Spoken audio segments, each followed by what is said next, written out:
Morning students, मैं दीप प्रताप।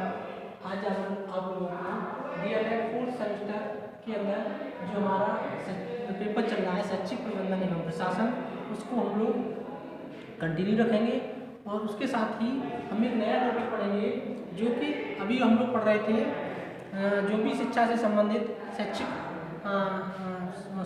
से संबंधित प्रारंभिक शिक्षा के विकास हेतु जो भी अभिकरण है, जो भी इंस्टीट्यूशंस हैं, उनके बारे में हम लोग पढ़ रहे थे। जो भी एजेंसियां हैं उसमें अलग अलग एजेंसीज को हम लोग अब तक होल्ड कर रहे थे।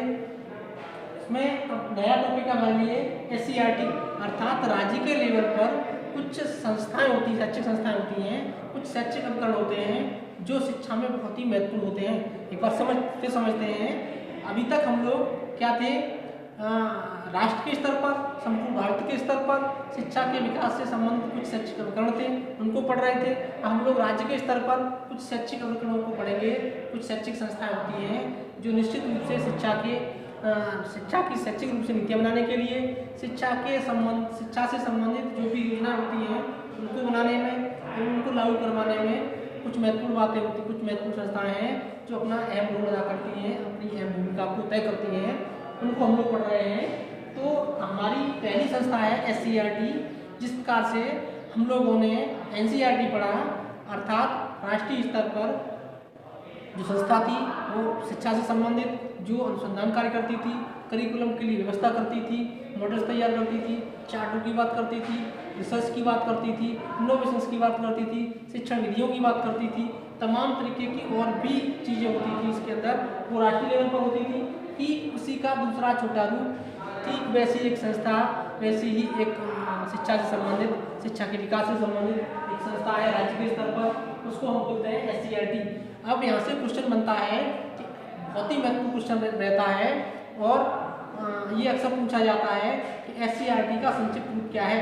हिंदी की बात करेंगे तो हिंदी में इसको हम बोलते हैं राज्य शैक्षिक अनुसंधान एवं प्रशिक्षण परिषद। इसको अंग्रेजी की बात करेंगे तो अंग्रेजी में इसको बोलते हैं state council of educational research and training. तो इसको बहुत ही हम सावधानी से याद करेंगे। इस प्रकार से हम लोगों ने NCERT को पढ़ा। ठीक राज्य के स्तर पर एक संस्था होती है शिक्षा के विकास के लिए, वो होती है SCERT। और SCERT का इंग्लिश में मीनिंग होता है state council of educational research and training. इसको हिंदी में बोलते हैं राज्य शैक्षिक अनुसंधान एवं प्रशिक्षण परिषद। इसको हम एक बार फिर बोलते हैं कि बहुत महत्वपूर्ण होता है, बहुत ही ज़्यादा आपके लिए इसकी ज़रूरत है। आपको बहुत ही ज़्यादा ये पिनपॉइंट करना है, इसको अंडरलाइन कर लेना है। SCERT की फुल फॉर्म अक्सर पूछी जाती है। राज्य की शैक्षिक संस्था है, राज्य की सर्वोच्च शैक्षिक संस्था कौन सी होती है? SCERT होती है। और SCERT को अंग्रेजी में कहते हैं state council of educational research and training, और हिंदी में इसको बोलते हैं राज्य शैक्षिक अनुसंधान एवं प्रशिक्षण परिषद। इस प्रकार से हम लोगों ने SCERT की फुल फॉर्म जानी, SCERT का हिंदी और इंग्लिश में दोनों में इसका पूर्ण रूप जाना। अब देखते हैं इसकी स्थापना कब हुई। इसकी स्थापना 1981 में भारत सरकार ने, उत्तर प्रदेश सरकार ने 1981 में की। SCERT की स्थापना कब हुई? 1981 में हुई। आप एक बार फिर इसको नोट डाउन कर लें।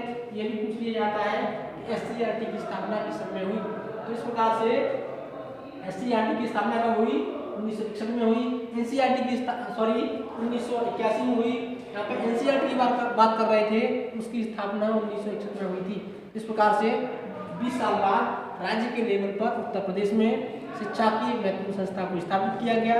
और वो कब स्थापित की गई? 1981 में स्थापित की गई। इसका मुख्यालय होता है वो इलाहाबाद में होता है। इस प्रकार से हम लोगों ने इसका स्ट्रक्चर जाना। अब नेक्स्ट इसकी और भी कुछ चीज़ें हैं, उनको समझ लेते हैं।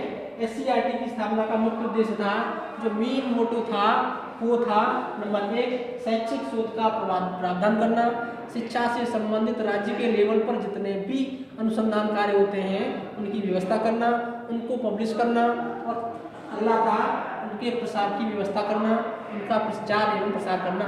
इस प्रकार से 3 बहुत ही महत्वपूर्ण उद्देश्य थे।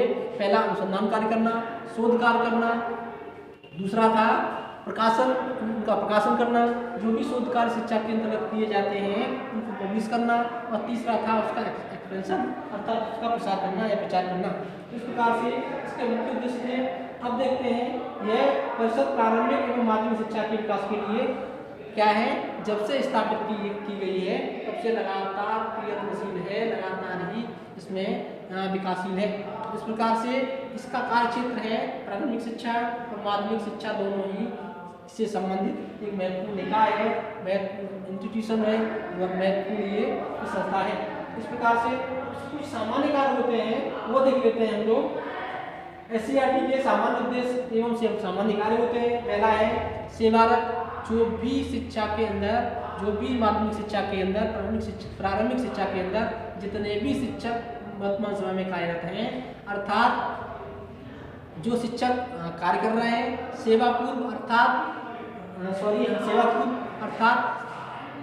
जो शिक्षक बनना चाहते हैं, सेवा में आना चाहते हैं, उनसे संबंधित प्रशिक्षण कार्यक्रमों की व्यवस्था करना किसका कार्य है, SCERT का कार्य है। अर्थात जो भी शिक्षक सेवा पूर्व जो अभी तक शिक्षा में नहीं आए हैं लेकिन वो शिक्षक बनना चाहते हैं, उनके प्रशिक्षण की बात की जाती है SCERT के द्वारा। जो भी शिक्षक शिक्षा में रेगुलर नियमित रूप से काम कर रहे हैं उनके प्रशिक्षण की बात या उनको प्रशिक्षण कौन कराती है, SCERT कराती है समय समय पर। तो नेक्स्ट नंबर 2 है वो देखते हैं, वो है शैक्षिक अनुसंधान एवं प्रशिक्षण के क्षेत्र में कार्यरत सभी कार्यरत संस्थाओं को उचित परामर्श देना। जो भी व्यक्ति, जो भी संस्थान, जो भी इंस्टीट्यूशंस शोध के विषय में अर्थात जो भी प्रशिक्षण, जो भी शोध कार्य हो रहे हैं, जो भी अनुसंधान कार्य हो रहे हैं या कर रहे हैं, उनको प्रॉपर रूप से, उचित रूप से सलाह एवं निर्देशन किसके द्वारा दिया जाता है, SCERT के द्वारा दिया जाता है। नेक्स्ट है वो है नवीनतम एवं श्रेष्ठ शिक्षण विधियों को विद्यालय तक पहुंचाना। SCERT का अगला महत्वपूर्ण कार्य है, जो भी शिक्षा के क्षेत्र में इनोवेशन हो रहे होते हैं, नवीनतम शिक्षण विधियों की खोज हो रही होती है, श्रेष्ठ शिक्षण विधियों को संपूर्ण प्रदेश के विद्यालयों तक, उत्तर प्रदेश में जो भी माध्यमिक विद्यालय हैं, जो भी प्राथमिक विद्यालय हैं, उन तक नवीनतम विधियों को एवं श्रेष्ठतम विधियों को किस प्रकार से पहुंचाया जाएगा, ये कौन तय करता है, ये कार्य SCERT तय करती है। अगला देखते हैं चौथा है शैक्षिक नवाचारों, अभिनव प्रवृत्तियों, नवीनतम प्रविधियों, अधिकतम सूचनाओं का संग्रह एवं प्रचार करना। अर्थात जितने भी शिक्षा से संबंधित जो भी इनोवेशन हो रहे होते हैं उनको। दूसरा अभिनव, जो भी नवीनतम चीजें, नवीनतम ट्रेंड्स चल रहे होते हैं शिक्षा से संबंधित वो। अगला नेक्स्ट है जो भी नवीनतम शिक्षण विधियाँ होती हैं, प्रविधियाँ होती हैं, उनकी बात करते हैं। और जो भी लेटेस्ट सूचनाएं होती हैं शिक्षा जगत की, उनका प्रसार एवं प्रचार करना, उनको संग्रह करना एवं उनका प्रसार करना, इसका कार्य है SCERT का कार्य है, ताकि नवीनतम अपडेट से संपूर्ण राज्य के जो माध्यमिक विद्यालय हैं, प्राथमिक विद्यालय हैं, उनको रखा जाए, उनको अधुनातन रखा जाए। इसलिए राज्य ये सारे काम कौन करता है, SCERT करती है। नेक्स्ट देखते हैं अगले और भी कार्य हैं, वो है विद्यालय शिक्षा के स्तर को उन्नत करने की दृष्टि से राज्य के प्रशासन एवं अन्य अभिकरणों को परामर्श देना। अर्थात राज्य की शैक्षिक व्यवस्था को उच्चतर बनाए रखने के लिए, श्रेष्ठतम बनाए रखने के लिए राज्य के स्तर पर जो भी शिक्षण संस्थान हैं उनको सलाह एवं परामर्श देने का कार्य कौन करता है, SCERT करता है।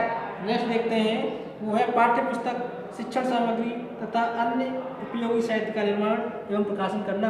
जो भी जो टेक्स्ट बुक्स होती हैं माध्यमिक शिक्षा से संबंधित और दूसरा प्राथमिक शिक्षा से संबंधित, उनका प्रकाशन, उनको पब्लिश करने का कार्य, उनके प्रचार का कार्य, उनके प्रसार का कार्य कौन करता है, SCERT करती है। आगे है पाठ्य पुस्तक, शिक्षण सामग्री तथा उपयोगी साहित्य का निर्माण इन्हीं के द्वारा किया जाता है। नेक्स्ट है परिषद के उद्देश्यों की पूर्ति हेतु आवश्यक सभी प्रकार के कार्यों का संपादन करना और सरकार द्वारा संदर्भित शैक्षिक अनुसंधान, अर्थात शिक्षा में जो भी अनुसंधान हो रहे होते हैं, जो भी शोध कार्य हो रहे होते हैं, उनका प्रबंध करना, उनकी व्यवस्था करना SCERT द्वारा तय किया जाता है। इस प्रकार से हम लोगों ने SCERT के विशेष उद्देश्य जाने, SCERT के सामान्य उद्देश्य जाने, उसके सामान्य कार्यों का हमने अध्ययन किया। इस प्रकार से एक बार फिर देख लेते हैं कि SCERT का संपूर्ण ढांचा क्या है। तो इसके बारे में समझते हैं राज्य के स्तर पर उच्च शैक्षिक संस्थान होते हैं जो शिक्षा में बहुत ही महत्वपूर्ण भूमिका अदा करते हैं।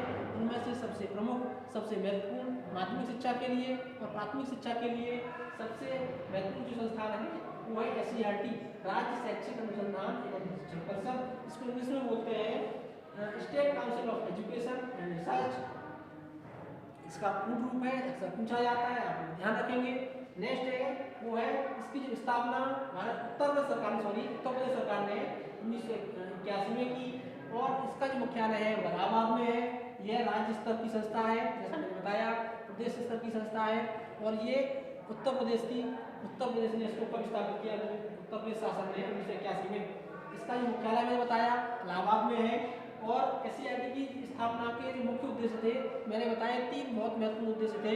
पहला अनुसंधान कार्य था, दूसरा प्रकाशन था, पब्लिकेशन था और तीसरा क्या था? प्रसार एवं प्रसार था। इसके सामान्य उद्देश्य से सामान्य कार्य मैंने बताए, यहाँ पर मैंने 4 लिखे हैं, बाकी ओनली 3-4 और बता दिए थे मैंने। एक बार फिर देख लेते हैं। पहला कार्य है सेवा पूर्व एवं सेवारत शिक्षकों को प्रशिक्षण की व्यवस्था करना, जो भी प्रॉपर व्यवस्था है वो करना। दूसरा है शैक्षिक अनुसंधान एवं प्रशिक्षण के क्षेत्र में कार्यरत संस्थाओं को उचित परामर्श देना। तीसरा है नवीनतम एवं श्रेष्ठ शिक्षण विधियों को विद्यालयों तक पहुँचाना। जो भी नवीनतम शिक्षण विधियाँ हैं, जो भी उचित एवं श्रेष्ठ शिक्षण विधियाँ हैं, उनको विद्यालयों तक कैसे पहुँचाया जाए, ये कार्य किसका है? ये कार्य है SCERT का। नेक्स्ट है वो है शैक्षिक नवाचारों, अभिनव प्रवृत्तियों, नवीनतम प्रविधियों, अद्यतन सूचनाओं का संग्रह एवं प्रसार करना। इसका काम है SCERT का है। दूसरा है पाठ्य पुस्तकों को तय करना, पाठ्य पुस्तकों का प्रकाशन करना और उनको विद्यालयों तक पहुंचाने का कार्य कौन करता है? SCERT करता है। इससे संबंधित जो भी पाठ्य पुस्तकों से संबंधित, अनुसंधान कार्य से संबंधित जो भी शिक्षण संस्थान काम करते हैं, उनको उचित और एवं सही परामर्श देना, इसका काम है, ये SCERT के काम है। इस प्रकार से हम लोगों ने संपूर्ण SCERT को जाना और इससे संबंधित हम संपूर्ण रूप से इसका विवरण दे चुके हैं। इससे संबंधित आपको कोई भी क्वेरीज करनी हो आप कमेंट सेक्शन में जाएं, वहाँ पर मैं इसको आपको सेटिस्फाई करूँगा। आज के लिए बस इतना ही, धन्यवाद।